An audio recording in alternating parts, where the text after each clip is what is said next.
a spacesuit because it is so dangerous. If they would get a good enough whiff of these chemicals, they're going to the hospital because they could have done some very serious damage to their bodies. Now, also located back here, as I said, are the main engines, the three of them. What you're looking at right here is the hole where main engine number 1 will go when it finally gets installed.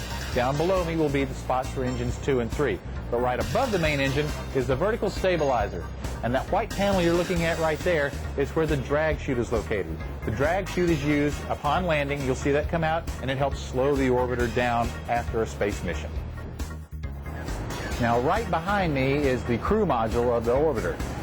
Specifically, what you see behind me is window 1. The commander would be sitting right behind that blacked out, covered up window that you see right there. There are actually 2 decks inside the crew module area itself. There's the upper deck, or the flight deck, where the commander, the pilot, and 2 mission specialists will sit.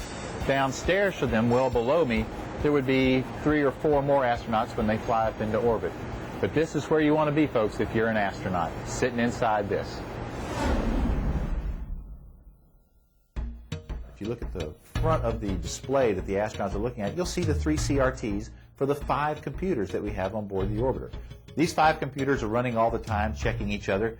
If any one computer gets a different answer than the other computers, that computer is voted out. All the other computers go to tribal council and he's voted off the island. No, they really do. That one computer will be turned off because he got one bad answer out of the thousands of answers he's calculating every second.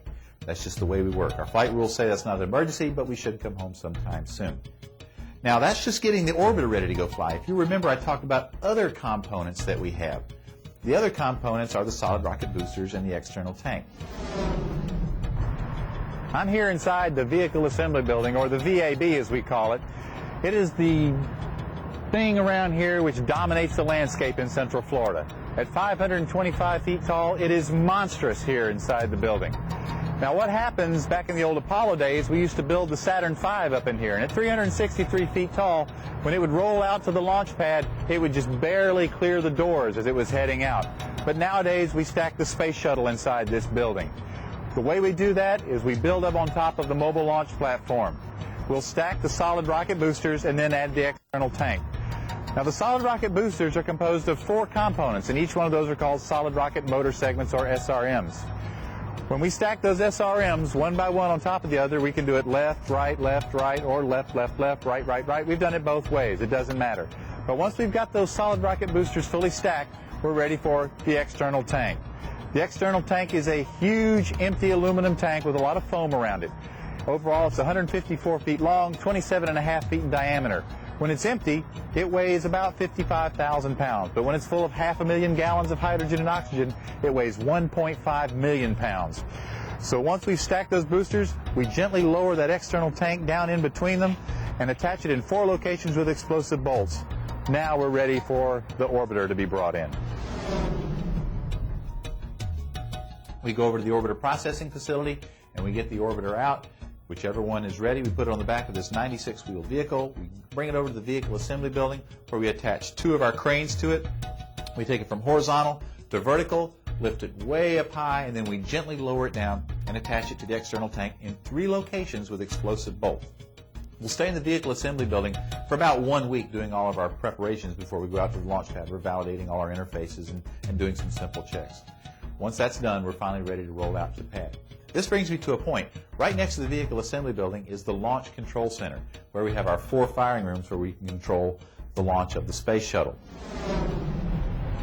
Right now, I'm located in Firing Room 1 of the Launch Control Center. This is the nerve center for all testing operations that go on with the space shuttle.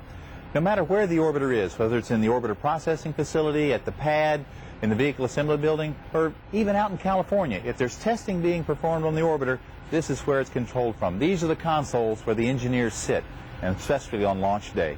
Now, these consoles contain about mid-70s computer technology.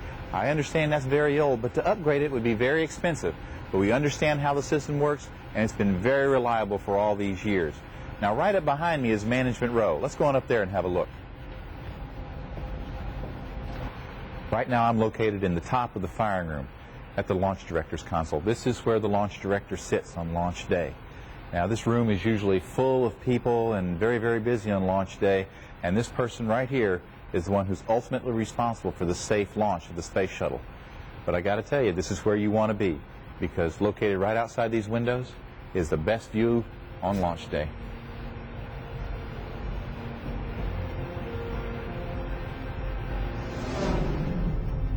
Welcome to Launch Pad 39A, where we've launched about half the space shuttles. What happens is when the whole shuttle vehicle arrives on the back of the mobile launch platform, you see that incline behind. Well, that's about a 5% grade, so the back end of the crawler's got to jack up by as much as 6 feet in order to keep that whole stack level while getting up to the pad surface. What you see up there right now is a mobile launch platform after the crawler has left, and that would have the space shuttle vehicle on top of it if we were about to go launch. Now you also see up there something called the rotating service structure. What we do before the shuttle even arrives out at the launch pad is we bring the payload out to the pad and we insert it inside that payload changeout room.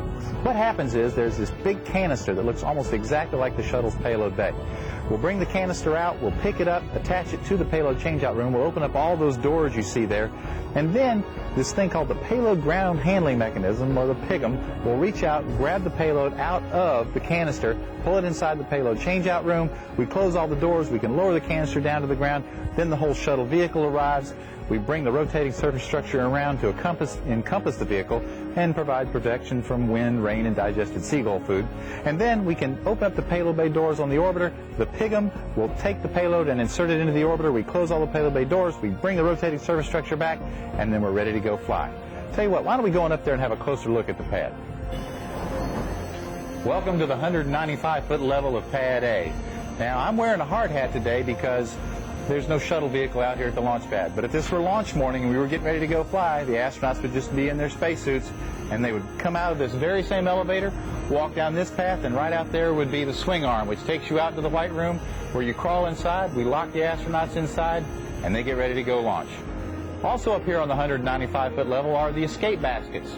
If during the final hours of the countdown there were an emergency and the crew were in the space shuttle, they would come running out of the crew module, come down this way, and then jump in one of these 7 slide wire baskets, hit a very simple mechanism which would release them, and they would slide down the wires to a safe area down at the bottom of the hill.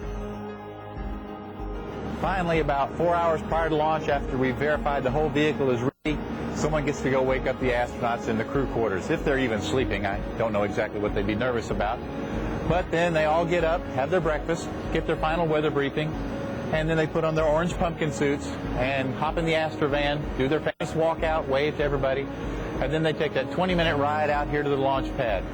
Once they arrive downstairs, 255 feet below us, then they hop out, get in the elevator, and take the ride up to the 195-foot level. Let's go down.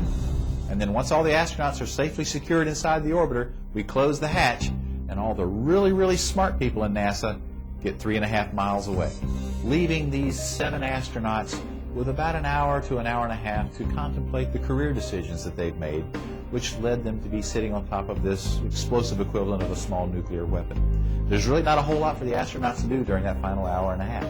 So the astronaut commanders, they try to keep things light, I'm sure, inside the crew module during the final phases of the countdown. When we finally get to T-minus 6.6 seconds, we begin to ignite the main engines on the back of the orbiter. Now, it only takes 3 seconds for them to come up to full power. And so you might well ask, well, then why do you start them at T-minus 6.6 seconds? Bear with me here. The reason is, as those engines ignite, they will bend the external tank as much as 3 feet up at the very top because of their thrust. And it takes them about 6 seconds to bend and then twang back to pure vertical.